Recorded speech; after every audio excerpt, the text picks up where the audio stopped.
ನಾವು ಮತ್ತೆ ನಮ್ಮ ಎಲ್ಲ ಶಾಸಕರು ನಮ್ಮೆಲ್ಲ ಮುಖಂಡರುಗಳು ನಾಳೆ ನಾವು ಎತ್ತಿನಹೊಳೆ ಯೋಜನೆ ಚಾಲನೆಗೆ ಹೋಗ್ತಾ ಇದ್ದೀವಿ.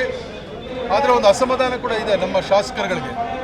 ಏನು ಎತ್ತಿನಹೊಳೆ ಯೋಜನೆ ಪ್ರಾರಂಭ ಮಾಡಿದ್ದೆ ಕೋಲಾರ ಚಿಕ್ಕಬಳ್ಳಾಪುರ ಜನರಿಗೆ ಕುಡಿಯೋ ನೀರನ್ನ ಕೊಡಬೇಕು ಅಂತಕ್ಕಂಥ ಯೋಜನೆಯನ್ನು ಹಿಂದೆ ಚಿಕ್ಕಬಳ್ಳಾಪುರದ ಸಂಸದರಾಗಿದ್ದು ಕೇಂದ್ರದಲ್ಲಿ ಸಚಿವರಾಗಿದ್ದು ವೀರಪ್ಪ ಮೊಯ್ಲಿ ಅವರು ಹೆಚ್ಚು ಆಸಕ್ತಿ ತೆಗೆದುಕೊಂಡು ಸದಾನಂದ ಗೌಡರು ಮುಖ್ಯಮಂತ್ರಿಯಾಗಿದ್ದಾಗ DPR ಮಾಡಿ ಅದಾದಮೇಲೆ ಸಿದ್ದರಾಮಯ್ಯ ಸಾಹೇಬರು ಬಂದ ಮೇಲೆ ಅದಕ್ಕೆ ಎಲ್ಲ ರೀತಿಯ ಅನುಮೋದನೆಯನ್ನು ಹಣವನ್ನು ಮಂಜೂರು ಮಾಡಿಸಿ 2014ರ ಚುನಾವಣೆಯ ಸಂದರ್ಭದಲ್ಲಿ ಅದಕ್ಕೆ ಚಾಲನೆಯನ್ನು ಕೊಟ್ಟರು. ಇವತ್ತು ಸುಮಾರು ಅರ್ಧ ಭಾಗದಷ್ಟು ಅದು ಕೆಲಸ ಆಗಿದೆ.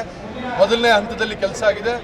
ಎರಡನೇ ಹಂತದಲ್ಲಿ ಏನು ಕೊರಟಗೆರೆ ಹತ್ರ ಅದು ರಿಸರ್ವಾಯರ್ ಮಾಡಬೇಕು ಅಂತಿತ್ತು, ಅದು ಭೂಮಿಯ ವಿವಾದದಿಂದ ಮೊದಲಿಗೆ ಇದು ಏನು ದೊಡ್ಡಬಳ್ಳಾಪುರ ಮತ್ತು ಕೊರಟಗೆರೆ ತಾಲೂಕುಗಳ ಬೇರೆ ಬೇರೆ ತಾಲೂಕುಗಳಾಗಿದ್ದರಿಂದ ಅಲ್ಲಿ ರೈತರು ಏನು ಕಾಂಪನ್ಸೇಷನ್ ಕೊಡ್ತಾರೆ ಅದರ ಬಗ್ಗೆ ವಿವಾದ ಇತ್ತು.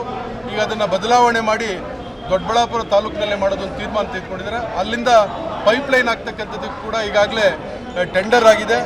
ಹಾಗಾಗಿ ಅಸಮಾಧಾನದ ನಡುವೆ ಕೂಡ ಇನ್ನೂ ಬೇಗ ಚಾಲನೆ ಕೊಡಬೇಕು, ಆದಷ್ಟು ಬೇಗ ಕೋಲಾರ ಚಿಕ್ಕಬಳ್ಳಾಪುರ ಜಿಲ್ಲೆಯ ರೈತರಿಗೆ ನೀರು ಕೊಡಬೇಕು ಅಂತೇಳಿ ಅಲ್ಲಿ ಹೋಗಿ ನಾವು ಸಭೆಯಲ್ಲಿ ಕೂಡ ಮಾನ್ಯ ಮುಖ್ಯಮಂತ್ರಿಗಳನ್ನು ಮತ್ತು ಭಾರೀ ನೀರಾವರಿ ಸಚಿವರು ನಮ್ಮ ಪಕ್ಷದ ಅಧ್ಯಕ್ಷರಾದ DK ಶಿವಕುಮಾರ್ ಅವರನ್ನು ಕೂಡ ಒತ್ತಾಯ ಮಾಡ್ತೀವಿ.